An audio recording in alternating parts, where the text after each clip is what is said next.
আসসালামু আলাইকুম, সম্মানিত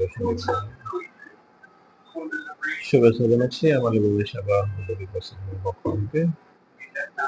সেই সাথে আজকে একটি গুরুত্বপূর্ণ বিষয় নিয়ে আলোচনা করার জন্য এসেছি। আমি মোহাম্মদ তোফাজ্জল হোসেন, লেখক ও পরিচালক হেমালি গুলশান। বিষয়টি অত্যন্ত গুরুত্বপূর্ণ। আমরা অনেক সময় আমাদের মালিকানাধীন জমি বা ভূমির খাজনা পরিশোধ করি না।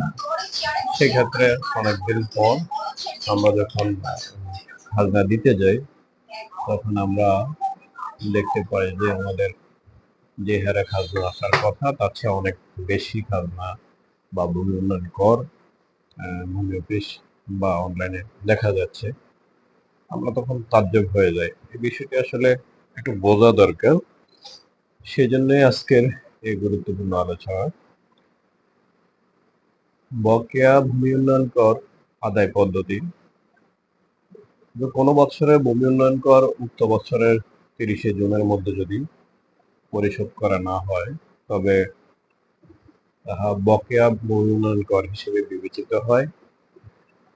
বকেয়া ভূমি উন্নয়ন কর কোনো মালিক যদি একাধিকভাবে 3 বছর বকেয়া থাকে, অর্থাৎ বকেয়া পরিশোধ না করে, তাহলে তার হিসেবটা হয় এভাবে: বকেয়া ভূমি উন্নয়ন কর প্রথম বছর হইতে তৃতীয় বছর পর্যন্ত 6.25% হারে জরিমানা সহ আদায় করা হয় এবং তৃতীয় বছর শেষে উক্ত ভূমি উন্নয়ন কর বকেয়া ভূমি উন্নয়ন কর public demand recovery act 1913 act নং 111 অফ 1913 এর বিধান অনুসারে সার্টিফিকেট মামলা রুজু করার সুযোগ দেওয়া হয় বা করা হয়। প্রচলিত পদ্ধতির পাশাপাশি ইলেকট্রনিক পদ্ধতিতেও উপধারা 2 এর অধীন সার্টিফিকেট মামলা রুজু করা, সার্টিফিকেট মামলার সকল কার্যক্রম গ্রহণ করা যাইতে পারে। তবে শর্ত থাকে যে মামলা চলাকালে সংশ্লিষ্ট ব্যক্তি জরিমানা সহ সকল বকেয়া ভূমি উন্নয়ন কর পরিশোধ করিলে মামলা প্রত্যাহার করার সুযোগ থাকে। ধারা 8 এর উল্লেখিত ইলেকট্রনিক্স পদ্ধতিতেও ভূমি উন্নয়ন কর বকেয়া আদায় করা যাবে। অন্য কোনো আইনে যাহা কিছুই থাকুক না কেন, এই আইনের অধীন ভূমি উন্নয়ন করের দাবি কখনো তামাদি হয় না।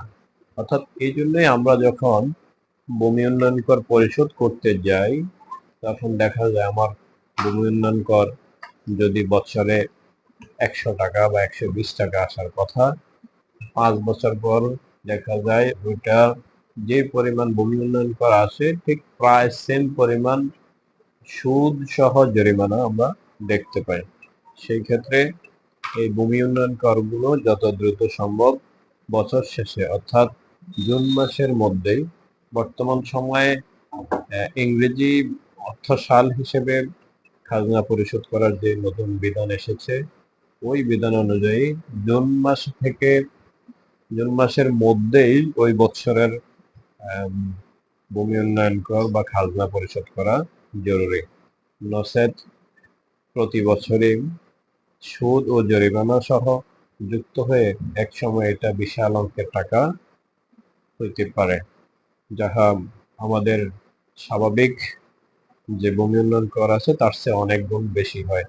সেক্ষেত্রে অনেক সময় দেখা যায় আমরা একাধিক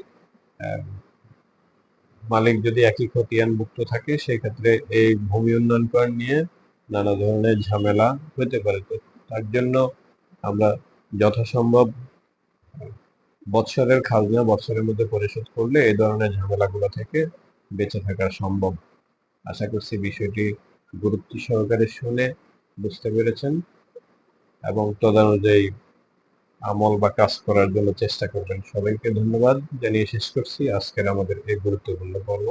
ধন্যবাদ সবাইকে। আসসালামু আলাইকুম ওয়া রাহমাতুল্লাহ।